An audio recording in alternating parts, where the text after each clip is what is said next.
Bonjour à tous, aujourd'hui une première vidéo d'une longue série à mon avis sur ce qu'on appelle le machine learning. Alors je ne vais pas rentrer trop dans les détails de la théorie, mais aujourd'hui je vais voir quelques concepts de base avec vous et surtout je vais insister sur la mise en pratique de ça, sur comment on fait. On va commencer par la chose la plus simple en machine learning, c'est ce qu'on appelle la régression linéaire. Alors déjà le machine learning c'est quoi? Bah, en fait, ça consiste juste à permettre à une machine d'apprendre sans avoir été explicitement programmée pour le faire. Ça veut dire quoi? Ça veut dire c'est permettre à une machine de déterminer par elle-même certains éléments. Alors, ça peut être au niveau du machine learning des problèmes de classification. Par exemple, apprendre à une machine à classer des choses, genre reconnaître un chien, reconnaître une table, reconnaître une orange, faire la différence entre une pomme et une orange. Ça paraît simple pour un humain. Pour une machine, c'est bien plus compliqué. Donc le machine learning, ça peut permettre de faire ça. Ça peut aussi permettre de prédire certaines choses par rapport à des données qu'on a, par rapport au passé, par rapport à une évolution. Le machine learning va permettre de prévoir dans le futur comment ça va continuer à évoluer. Alors avec une marge d'erreur, attention, hein, mais en tout cas ça peut faire ça. Alors comment on fait pour apprendre une machine? Ben, en fait on fait comme avec un être humain, avec certaines méthodes d'apprentissage. Il y en a trois classiquement. Je vais surtout parler des deux premières, donc le supervisé et le non supervisé. L'apprentissage par renforcement, on verra ça plus tard. Alors l'apprentissage supervisé, c'est un peu comme le prof devant sa classe. En gros, nous on est là et on dit à la machine, bah voilà, ça c'est ça, ça c'est ça, ça c'est ça, ça c'est ça. Par exemple, pour lui faire reconnaître un chien, on va lui montrer plein de photos de chiens, on va lui dire ça c'est un chien, ça c'est un chien, ça c'est un chien. Ah, ça c'est pas un chien. Ça, c'est un chien.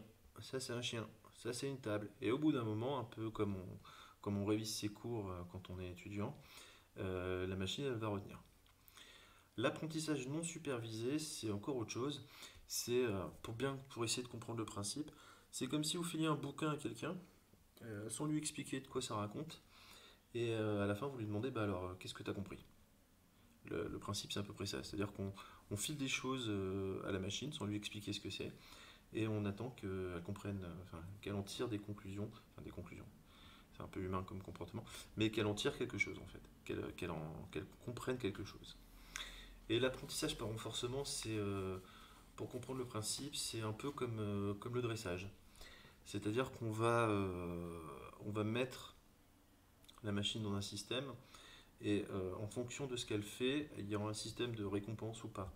Et donc c'est un peu comme vous apprenez, je sais pas, dans le dressage, si l'animal fait bien, il a une récompense. Bah, c'est exactement le même principe, c'est-à-dire on va récompenser la machine pour de bonnes actions. Alors, on pourrait avoir une discussion philosophique sur comment on fait pour récompenser une machine, mais on ne va pas aller jusque-là. Bien, la régression linéaire, parce que ça va être le sujet d'aujourd'hui. Globalement, quand vous vous demandez comment va évoluer la bourse, comment va évoluer votre salaire, combien va vous coûter votre électricité dans 2 ans, ce genre de choses, vous cherchez à résoudre un problème de régression linéaire. Un modèle de régression linéaire, en fait, ça permet, grâce à un jeu de données alors qu'on appelle dataset, il faut bien se rentrer ça, parce que ça sera très très utilisé, ça permet de tirer des corrélations et d'anticiper des valeurs futures. Voilà. En gros, j'ai 10 ans de données sur l'évolution du prix de l'immobilier dans ma ville, et grâce à ça, je vais peut-être pouvoir trouver un algorithme, une formule, une fonction linéaire qui va me permettre d'anticiper le prix dans le futur. Alors, ici, on est sur des problèmes de régression linéaire très simples qui permettent de faire certaines choses, mais qui permettent de enfin, pas tout faire. On verra au fil des vidéos plusieurs modèles qui correspondent toujours à une situation précise. Voilà, et en plus je viens de me rendre compte que j'ai écrit futut. Bon, c'est pas grave. Alors, comme je vous l'ai dit, tout commence par des données, un dataset, qui sont des observations, des valeurs qu'on observe. Là, par exemple, j'ai pris un jeu de données qui vient de l'INSEE qui montre l'évolution de l'indice des prix de l'immobilier en fonction des trimestres. Donc les chiffres ici sur le X, on est sur les trimestres, et ici on est sur l'indice de prix. Donc on avait une base 100 en 1998 et on voit ici, donc on évolue avec une base, on est presque à 130. Donc voilà. Donc c'est un jeu de données qui va pour ce point-là aux alentours de 2002 je crois. Et ici on est au deuxième trimestre 2019. Donc c'est un jeu de données qui est mis à jour régulièrement. Donc l'objectif d'une régression linéaire, c'est en fonction de ces points. Alors je ne les ai pas tous affichés parce que sinon ça faisait trop. En fonction de ces points, nous, notre objectif, c'est de trouver ça. Cette belle droite bleue qui se rapproche le plus possible des points d'observation. Une régression linéaire, c'est ça. C'est en fonction d'observation. On doit trouver une corrélation suffisamment forte pour en déterminer une fonction linéaire qui va coller le plus possible à la réalité. Je ne vais pas trop rentrer dans les détails, notamment sur tout ce qui est optimisation, tout ce qui est donc ce qu'on appelle le R-square, tout ça. On en parlera plus tard et dans d'autres vidéos. Aujourd'hui, l'objectif, c'est vraiment de vous donner un exemple pratique. Alors, pour faire ça, on va faire ça en Python, parce que apprendre à programmer, c'est bien aussi. Si vous n'avez jamais fait de Python de votre vie, c'est pas très grave. Je vais vous expliquer tout ce que fait le code que je vais vous montrer. Par contre, je vous conseille, si vous voulez vraiment faire du machine learning, c'est d'installer Anaconda. Donc, que vous trouverez ici là, sur anaconda.com, qui est une distribution complète qui va vous installer toute une série de trucs très utiles pour machine learning. Notamment, moi, ce que j'utilise beaucoup, c'est Spider, qui est carrément un environnement de développement Python. Et ensuite, on a toute une série de librairies qui sont déjà intégrées dedans. Donc NumPy, c'est pour tout ce qui est mathématiques, par exemple. Matplotlib, j'ai réussi à le dire. Ça permet de générer des graphiques, parce que c'est bien beau de trouver des droites, encore faut-il pouvoir les tracer. Panda, ça permet de faire plein de choses, notamment de jouer avec les fichiers. Et celle-ci, c'est la plus importante, scikit-learn, qui est aussi donc intégré dans Anaconda, qui contient quasiment tous les algos qu'on utilise en machine learning. Donc celle-ci, elle est vraiment nécessaire dès qu'on fait du machine learning. Pour revenir à la base, le machine learning, ça commence avec des données. Alors, tout à l'heure, je vous ai montré vite fait le graphique. J'ai récupéré ce jeu de données, donc l'indice de référence des loyers, base 100, 4e trimestre 1998, qui provient donc de l'INSEE, qui est un site sérieux, et qui couvre la période, voilà, 4e trimestre 2002 au 2e trimestre 2019. Donc on est quand même sur un jeu de données qui est pas mal. Donc, comme je vous l'ai dit, Anaconda va vous installer Spider comme environnement de développement. Alors, allez sur le site, vous téléchargez, vous installez. Prenez la version 3.7 de Python, pas la 2.7, ça ne sert plus à rien. Et après, en fonction de votre système, vous verrez. Et donc ensuite, ça vous installe Spider, et Spider, ça ressemble à ça. Ouf. Alors, sur la partie gauche, on a en gros les fichiers. Donc là, ici, c'est le code Python dont on va parler. Ici, je vais tout effacer parce qu'on va tout refaire. Et je vais faire un clear pour virer ce qui est ici. Ok. Alors, comme je vous l'ai dit, j'ai récupéré un jeu de données qui est un fichier CSV. Alors, il contient quoi? Alors, je l'ai un peu retravaillé parce que eux, c'était du 2000, genre les trimestres, c'était 2017, T4, T2, T3. Et ça, Python, il n'aime pas trop. Il aime bien des données numériques. C'est quand même plus sympa et plus facile à traiter. Donc, j'ai juste modifié le nommage des trimestres. Je l'aurais mis en numéro plutôt qu'un 2017 T4. Mais après, la corrélation est assez simple à faire. Donc, j'ai mon trimestre et la valeur du point d'indice, enfin, la valeur de l'indice de loyer. L'objectif pour moi, c'est de voir si je peux appliquer une régression linéaire là-dessus et trouver une régression linéaire qui me permet d'anticiper cette évolution. Alors, on va toujours importer les librairies en premier. Les librairies, donc c'est des espèces de boîtes dans lesquelles il y a plein de fonctions très utiles. Donc, tout à l'heure, je vous parlais par exemple de scikit-learn qui est ici, de Panda, de Matplotlib. NumPy, là, on n'en a pas besoin dans l'exemple d'aujourd'hui, mais on l'utilisera assez souvent. Donc voilà, donc on importe ces librairies. De cette manière-là, on fait un import, on dit ce qu'on importe. Et le as, c'est pour donner un nom plus court. Parce qu'à chaque fois que vous allez appeler une fonction qui provient d'une librairie, vous êtes obligé de taper, par exemple, ça serait matplotlib.pyplot.machin. Donc autant dire que matplotlib.pyplot, c'est compliqué, compliqué. On va l'appeler PLT.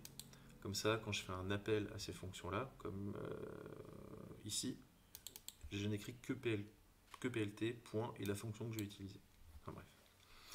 Donc on importe ici toutes nos librairies. Donc Matplotlib pour les graphiques, Panda pour juste parce qu'on va devoir jouer avec le fichier CSV. Scikit-learn pour tout ce qui est purement là, pour le coup, machine learning. Donc on va importer tout ce qui concerne le model selection et surtout, là ce qui va nous intéresser, c'est les fonctions qui permettent de créer les jeux de données de test et d'entraînement. Je vous l'expliquerai après. Et aussi, on va, notre objectif là, c'est de faire une régression linéaire. Donc on va aller chercher dans Scikit-learn, dans les modèles linéaires, la régression linéaire. Ok, alors, je reviens toujours à ma base. On commence avec les données. Donc le premier point, c'est d'importer nos données, ce qu'on appelle notre dataset. Alors, notre dataset, il est ici, c'est le fichier Python là, que je vous montrais tout à l'heure. J'ai moyen d'agrandir ça. Ouais. Donc, on reprend donc des données, hein, toutes bêtes. Et le premier point, c'est de l'importer. Donc, on va dire où sont nos valeurs. Et on va les stocker dans une boîte qu'on appelle dataset. Ce qui est important, par défaut, Panda, le séparateur pour lui c'est une virgule. Donc si c'est autre chose qu'une virgule, il faut lui préciser. Et comme moi dans mes valeurs j'ai un point virgule, je vais préciser que mon séparateur était un point virgule, sinon il n'aurait pas du tout compris mon fichier. Bien. Ce qu'on va faire maintenant, comme on cherche en fait à créer une fonction graphique, globalement il nous faut un X et un Y. Il faut un axe des abscisses et un axe des ordonnées. Donc on va déterminer en fonction de notre fichier qui contient deux valeurs, qu'est-ce qui est le X, qu'est-ce qui est le Y, pour faire simple. Donc le X, ça sera nos trimestres, le numéro de nos trimestres, et le Y, ça sera la valeur de l'indice.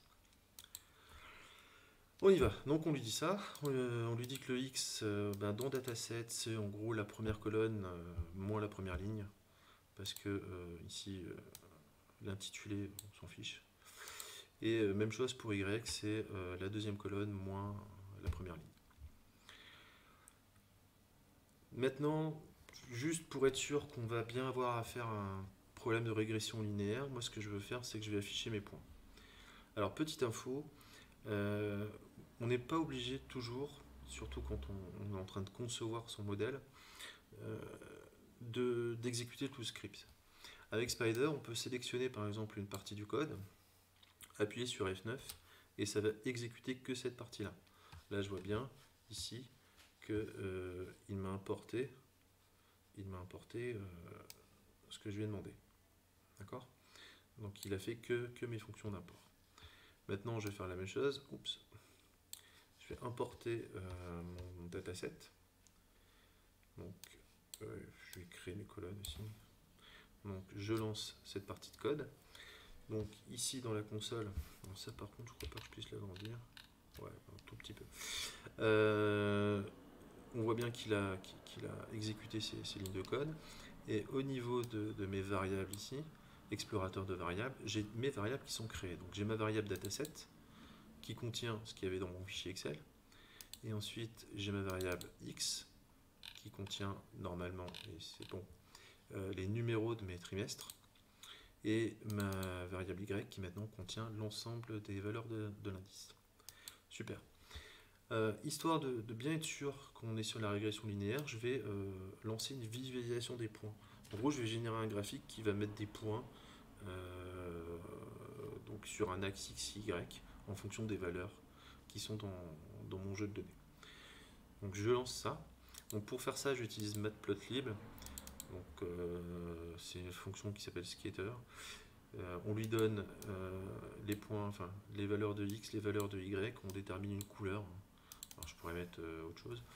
Mais donc en gros, là je vais lui demander de m'afficher dans un graphique ce qu'il y a dans X et Y et de mettre des points rouges, pour faire simple. J'appuie sur N9, j'exécute et ici dans ma console, j'ai bien un retour et je vois que j'ai plein de points rouges assez rapprochés. Et effectivement, c'est presque une droite. Hein, quand on regarde, on a quelques petites variances, mais c'est quand même presque une droite. Donc c'est plutôt intéressant. Ça veut dire qu'on est vraiment dans un problème de régression linéaire parce qu'il y a une progression qui est quasi constante, avec quelques fluctuations, mais quand même, on est sur une vraie tendance. On la voit, elle se voit. Alors, une chose qui est importante, quand on fait du machine learning, c'est qu'on doit entraîner notre modèle. Donc là, on va entraîner un modèle de régression linéaire pour qu'il comprenne. Et pour entraîner un modèle, notre jeu de données, on va le séparer en deux parties. Une partie qui va servir à entraîner le modèle, ok, et une partie qui va servir à le tester. Je m'explique. On va lui donner, par exemple, là, je détermine que mon jeu de test, ça va être un tiers de toutes mes données. Donc je vais fournir 2 tiers à mon modèle pour qu'il s'entraîne. Donc ces valeurs-là, il va les connaître. Il va déterminer la droite bleue qu'on a vu tout à l'heure.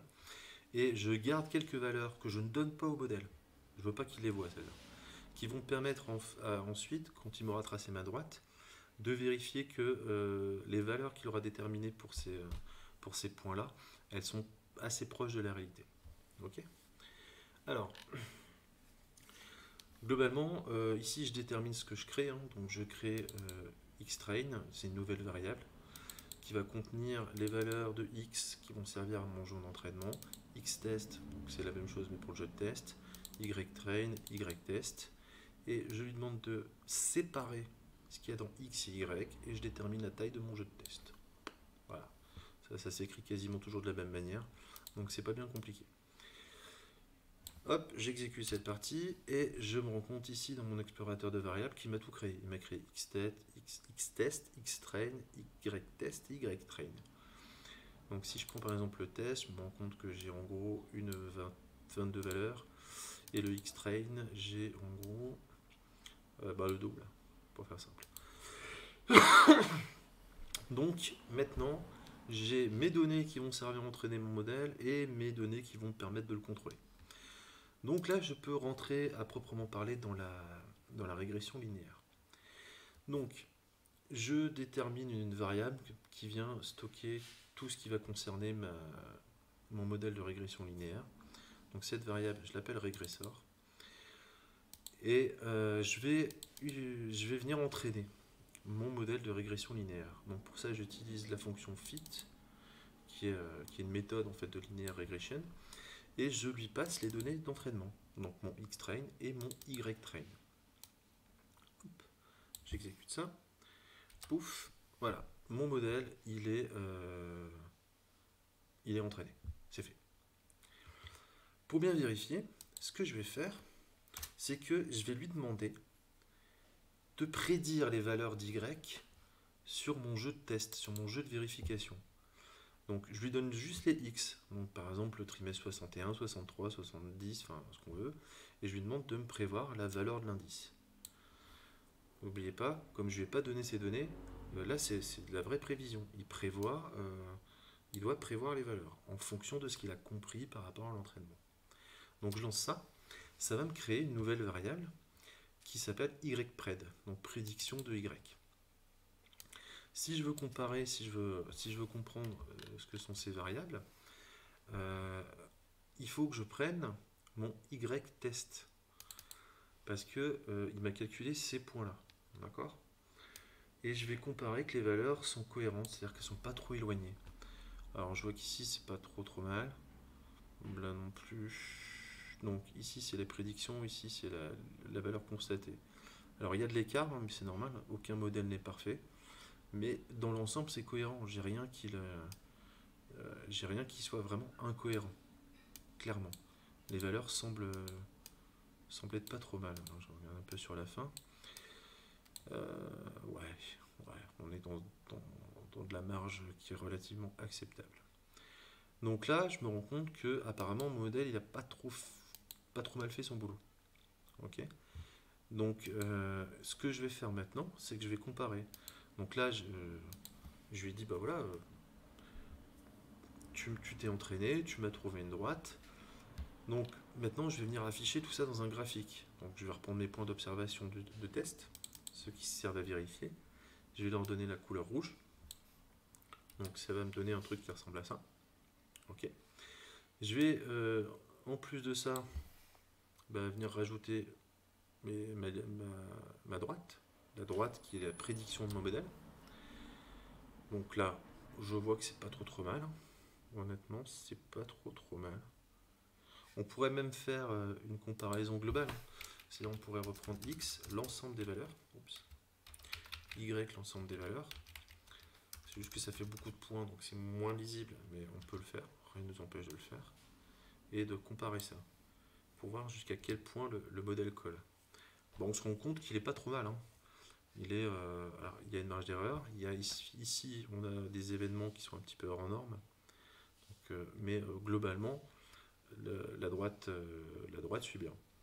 Et après, pour finir le tout, je vais rajouter une petite légende, une indication sur les X et Y. Et puis voilà, j'ai un graphique, je génère un graphique qui montre la force de mon modèle. Par contre, je vais peut-être repartir sur les tests. Histoire que on soit pas trop, qu'il n'y ait pas trop de points rouges. Pif, voilà. Et je me rends compte que mon modèle est cohérent. Alors là, c'est bien, mais tout ce que j'ai fait, c'est sur des valeurs qui sont déjà connues. C'est-à-dire que je compare une prédiction à des points d'observation. Ce qui est intéressant en régression linéaire, c'est de prédire. C'est de dire, voilà, là, je me suis arrêté au trimestre, je ne sais plus, 67. Qu'est-ce qui se passe après? Qu'est-ce qui se passe au trimestre 70, au 80, au 122, au 123? Et pour ça, je vais utiliser donc, un peu comme tout à l'heure, quand j'ai prédit mon x-test, enfin mon y-pred, je vais utiliser la fonction predict de régressor, et sauf que là, je vais lui passer les valeurs. Alors, petit détail, ça attend toujours un tableau en 2 dimensions. D'accord? Alors, c'est-à-dire que si je veux faire un test d'une seule valeur, je la mets dans 2 tableaux. Quoi. Imaginons que je veux une prédiction pour le trimestre 98. Donc, comme on s'est arrêté au 67, on est quand même dans quelques années. Il va me sortir une valeur de point d'indice à 140. Imaginons que je veux la même chose, mais sur plusieurs années. Donc là, je vais faire 98, enfin sur plusieurs trimestres, pardon. 98, 99 et 100. Hop. F9. Voilà. Donc là, j'ai ma prédiction pour les 3 trimestres 98, 99 et 100, qui est donc 140, 90, 141, 25 et 141, 61. Je vous rappelle, on prédit un indice. Donc je me rends compte qu'avec ce modèle de régression linéaire, j'ai quelque chose qui est assez proche de la réalité, alors qui n'est pas fiable à 100%, et c'est normal. On estime que quand on approche un taux de fiabilité aux alentours de 90-95, on est très très bien. Quoi. Un modèle qui est à 100% est un modèle surentraîné. Donc c'est pas bon. Voilà, faut être clair, un modèle surentraîné n'est pas bon. Donc ici, je me rends compte que je peux faire mon modèle et faire des prédictions sur des données que je n'ai pas, mais en fonction de données passées et d'une espèce de corrélation que j'ai trouvée. Voilà, donc là c'était une illustration dans un premier temps de la régression linéaire simple. Alors, il y avait beaucoup de choses un peu nouvelles, mais on va se rendre compte après que pour les autres modèles, en tout cas de régression, à part le type de régression qu'on va changer un peu et quelques petites adaptations qu'il y aura à faire, la méthode de base est toujours la même. Hein. C'est-à-dire on importe nos librairies, on importe nos données. Alors là c'était juste pour moi de la vérification visuelle, donc ça c'est même pas obligatoire. Bouffe. Ensuite on prépare notre dataset, donc on le divise en deux, le set d'entraînement et le set de test. On choisit notre modèle de régression, on l'entraîne et on en tire des conclusions. Voilà, c'était une première vidéo sur le machine learning. J'espère que ça vous a intéressé, que vous aurez appris des choses. Et je vous dis à bientôt.